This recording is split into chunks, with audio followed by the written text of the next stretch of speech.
Hello friends, स्वागत है आप सभी का आपके अपने यूट्यूब चैनल स्टडी करियर में। तो फ्रेंड्स, मैं आज बात करने जा रहा हूं कि हम दोनों साथी आज जीडीसी का एग्ज़ाम देकर आए हुए हैं। अभी रूम भी नहीं पहुंचे हैं, तो मैं सोचा कि इसको आप स्टेशन में ही आप लोगों को वीडियो के माध्यम से बता दूं कि आज का पेपर कैसा रहा, क्या रहा, टेक्निकली कैसा रहा, और जो पार्ट ए वो उसका पेपर कैसा रहा। ये दोनों बातों पर चर्चा करेंगे। दोनों एक दूसरे से बात करेंगे कि आखिर किस तरह का प्रश्न यहाँ पे पूछा गया था एग्ज़ाम में। तो यहाँ पे जैसा कि आप सभी जानते हैं कि जो एएलपी टेक्नीशियन का जो पेपर था वो आज ही कंडक्ट हुआ। फर्स्ट शिफ्ट में एग्ज़ाम था हम लोगों का, तो हम लोगों ने एग्ज़ाम दिया। तो करीब यहाँ से जो मेरा स्टेशन है या फिर क्वार्टर से यहाँ पे एग्ज़ाम सेंटर जो दिया गया था, तो हम लोगों का करीब 60 से 70 किलोमीटर डिस्टेंस में एग्ज़ाम सेंटर था। तो हम लोगों ने गया वहाँ एग्ज़ाम देने। तो वहाँ जो प्रोसेस होता है, जैसे आप फ्रेश वैकेंसी में भी दिया, तो उसमें सारी प्रोसेस जैसे होती है, इसमें भी सेम प्रोसेस उसी तरह का हुआ। हम लोगों ने जब एग्ज़ाम सेंटर पर गया तो वहाँ टेक्निकली इशू काफ़ी सारा देखने को मिला। तो वहाँ पर जैसे देखेंगे काफ़ी का स्लो मोशन में सर्वर ऑन हो रहा था, या फिर बीच बीच में रुक जा रहा था, या फिर बीच बीच में कट हो जा रहा था। तो यहाँ पे उस तरह से बाद में सबका फाइनली लास्ट में सिस्टम ऑन हुआ। ऑन होने के बाद जो है अभी हम लोगों ने स्टार्ट किया, तो पार्ट ए का पेपर खुला। तो पार्ट ए का पेपर हमने बताएंगे, उससे पहले मेरे साथ जो साथी हैं उनसे बात करेंगे कि पार्ट ए का पेपर आखिर कैसा रहा। तो आपका नाम क्या हुआ? मेरा नाम शशि कुमार हुआ। शशि कुमार हुआ। तो अच्छा, आपने पे एग्ज़ाम दिया किस चीज़ का, कौन सा पोस्ट के लिए? मैं एलपी के लिए दिया। तो अभी आप कौन सा पोस्ट में जॉब कर रहे हैं, ड्यूटी कर रहे हैं? अभी तो मैं टेक्नीशियन में हूँ। अभी ये टेक्नीशियन में ड्यूटी कर रहे हैं। तो एएलपी के लिए आप अभी एएलपी का प्रमोशन के लिए या फिर डिपार्टमेंट चेंज करने के लिए आपने एग्जाम दिया जीडीसी का? बिल्कुल, जीडीसी का। अच्छा, इसमें दो पेपर हुआ, एक पार्ट ए एक पार्ट बी। तो पार्ट ए का पेपर कैसा रहा? पार्ट ए का पेपर तो अच्छा पेपर है, वो इजी पेपर है, क्योंकि डिपार्टमेंटल एग्जाम होता है ना, उसमें इजी क्वेश्चन पूछा जाता है और बहुत इजी क्वेश्चन था। अच्छा, इसका कहना है कि पार्ट ए जो है काफ़ी नॉर्मल क्वेश्चन था। अच्छा, इसमें करंट अफेयर्स देखा गया क्या? हाँ, करंट अफेयर 5 को आती है, करंट अफेयर्स था। किस चीज़ एक प्रश्न है? अगर करंट अफेयर्स का बात करें तो किस तरह का प्रश्न था? कम से कम एक दो प्रश्न बताने का प्रयास करें। हाँ, एक प्रश्न था जो थी, ये केरल में जो सीरियल के अकॉर्डिंग जो अथी हुआ था ना, ब्लास्ट, वो क्वेश्चन पूछा गया था। वो पूरी तरह से क्वेश्चन याद नहीं है, बट इतना था जो केरल में ब्लास्ट हुआ था। और एक था ये मुंबई में कौन सा तो थी, एक बिजनेस जो नीता अंबानी थी, वो कोई कंपनी का उद्घाटन की थी, उसके बारे में पूछा गया था।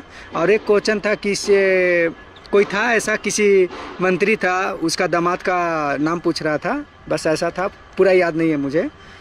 ऐसा ये भी पूछा गया था क्या कि वनडे क्रिकेटर में अभी कौन सा कप्तान है? हाँ, एक क्वेश्चन पूछा गया था कि जो विराट कोहली है वो किस खेल से संबंधित है। अच्छा, विराट कोहली भी किस खेल से संबंधित है? नहीं, अगर बोला ये भी क्वेश्चन था, मैं मेरा भी रिस्पांस बता दे रहा हूँ कि एक क्वेश्चन ये भी था करंट अफेयर्स की, ऋषि सुनक के ससुर कौन थे, ये भी क्वेश्चन यहाँ पे देखा गया।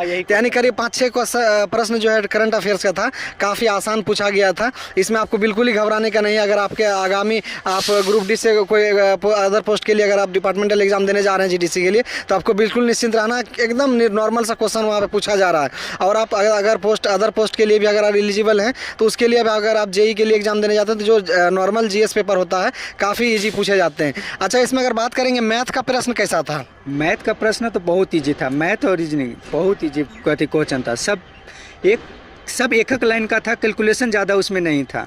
यानी मैथ का क्वेश्चन काफ़ी आसान था। जैसे अगर बोला जाए, मैंने भी देखा तो यहाँ पे काफ़ी बड़ा कैलकुलेशन का प्रश्न एक भी देखने को नहीं मिला। उसमें जोड़ घटा, दशमलव वाला जोड़, इस तरह से आपका बोर्ड मास से रिलेटेड सवाल, इसी तरह का करीब ज़्यादा प्रश्न देखने को मिला। अच्छा, इसमें साइंस का प्रश्न कितना था करीब? साइंस का प्रश्न वही 20+ था लगभग में, लेकिन वो भी सब इजी था। अच्छा, इसमें एक उत्तोलक से क्वेश्चन 3-4 क्वेश्चन उत्तोलक से आया था, वो भी एकदम पूरा इजी क्वेश्चन था। तो फ्रेंड्स, जो लीवर का प्रश्न रहता है, जो इसको उत्तोलक कहते हैं, आलम, आयस और एफोर्ट वाला, वो ज़्यादा प्रश्न देखने को मिल रहा है। तो यहाँ पे ये भी था। अच्छा, इसमें बात करेंगे जो नॉमरिकल, हालांकि टेक्निकल प्रश्न में एग्जाम में जैसे आप फ्रेश वैकेंसी लोग दिए हैं या फिर हम लोग दे के आए हैं, तो उसमें जो नॉमरिकल प्रश्न ज़्यादा पूछे जाते हैं साइंस का, फिजिक्स से, केमिस्ट्री से। तो इस बार आपको क्या देखने को मिला? नॉमरिकल में क्वेश्चन ऐसा एक क्वेश्चन दिखा, और एक क्वेश्चन उसका परिभाषा था, घनत्व का वो परिभाषा पूछा था कि घनत्व का परिभाषा क्या है, और ऐसा न्यूमेरिकल में कोई क्वेश्चन दिखा नहीं। अच्छा, अगर बात करें जैसे जीएस पेपर में हिस्ट्री, ज्योग्राफी, पॉलिटी, इस सब से आपको प्रश्न दिखा? नहीं, उतना तो उससे नहीं दिखा। ज़्यादा साइंस, मैथ, रीजनिंग था और करंट को दिखा। बाकी हिस्ट्री से वो क्वेश्चन तो हमको नहीं दिखा, होगा एक दो, बट हमको याद नहीं है उतना। तो फ्रेंड्स यहाँ पे हिस्ट्री ज्योग्राफी पॉलिटी का मैंने भी एग्ज़ाम जो दिया तो उसमें काफ़ी कम प्रश्न देखने को मिला है। अगर बोला जाए तो नहीं के बराबर उसमें प्रश्न था।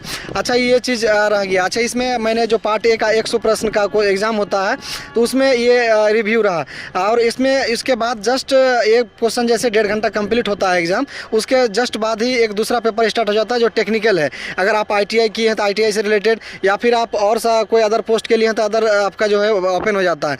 तो इसमें अगर बात करेंगे कि टेक्निकल आपका कौन सा ट्रेड था? मेरा फीटर था। फीटर था। तो फीटर का जो टेक्निकल प्रश्न पूछा गया था कितने नंबरों का ये क्वेश्चन था? 75 नंबर का था। 75 नंबर का ये जो है प्रश्न पूछा एग्जाम लिया गया था। तो इसमें 75 में आपको कैसा रहा ये पेपर? ये पेपर थोड़ा हार्ड था क्योंकि टेक्निकल है ना, तो टेक्निकल थोड़ा हार्ड था पेपर, फिर भी मिला जुला के ठीक था। अब अगर टेक्निकल अगर अच्छे तरीके से लोग पढ़े तो टेक्निकल अच्छे वो 75 में कम से कम 60+ मार के आ जाए आसानी से। लेकिन हाँ, इसका कहना ये है कि ट्रेड को अगर आप पढ़ जाते हैं, हम लोग फिलहाल ड्यूटी कर रहे हैं तो ड्यूटी करने के साथ साथ पढ़ाई उतना नहीं हो पाता है, तो इसीलिए जो है टेक्निकली अगर आप ट्रेड को पढ़ के जाते हैं तो आप अच्छा स्कोर कर सकते हैं। लेकिन ट्रेड जैसे कि नहीं पढ़ के गया था तो हम लोगों को काफ़ी हार्ड यहाँ पे दिखा। हम लोगों का हमने तो जितना लगा था मैंने लगा ही दिया, लेकिन और सब जितने भी साथी थे, जितने भी वहाँ स्टूडेंट थे, सबसे मैंने करीब रिव्यू लिया तो सभी ने कहा कि ट्रेड रुला दिया, ऐसे ट्रेड काफ़ी टफ था, अलग अलग सभी का अलग अलग ट्रेड था तो सभी का अलग अलग टाइप का प्रश्न था। तो इस तरह से ट्रेड जो है पूछा गया था। तो आपका कौन सा ट्रेड था एक बार फिर से बता दें? मेरा फीटर ट्रेड था। फिर इनका फीटर था, मेरा इलेक्ट्रीशियन था। तो इलेक्ट्रीशियन थोड़ा साइंस से रिलेटेड होता है तो मैंने करीब अच्छा प्रश्न अटेम्प्ट किया, उसमें भी करीब अच्छा मार्क्स भी उसमें देखने को मिल सकता है। तो इसी तरह का जो है इसमें पेपर रहा। हालांकि अभी एग्जाम देने के बाद जैसे निकले तो वहाँ पे काफ़ी सारे एक सर्कुलर वायरल हो रहे हैं कि क्वेश्चन जो है यहाँ पे टेक्निकली काफ़ी प्रॉब्लम है बहुत सारे सेंटर में, तो इनको जो है कैंसिलेशन करने का कुछ लोग अफवाह उड़ा रहे हैं या फिर कुछ हो। तो एक सेंटर में हो सकता है प्रॉब्लम हो। हालांकि हमारे सेंटर में भी करीब एग्जाम लोग कर दे चुके थे, लेकिन ऐसे 10-5 स्टूडेंट ऐसे रह गए थे जिनका 1 घंटा के बाद एग्जाम फाइनली सबमिट हुआ। तो यहाँ पे जो है इस तरह से घबराने की ज़रूरत नहीं है। जिस सेंटर में ऐसा हुआ है तो वहाँ पे हो सकता है दोबारा एग्जाम लिया जाए। आखिर यहाँ पे रेलवे बोर्ड की तरफ से भी इस तरह का एग्जाम कैंसिलेशन का कोई नोटिस जारी नहीं हुआ है। अगर इस तरह का कोई भी अपडेट आता है तो आपको फिलहाल मैं वीडियो के माध्यम से ज़रूर बताऊँगा। तो चलिए, वीडियो को देखने के लिए धन्यवाद। जय हिंद।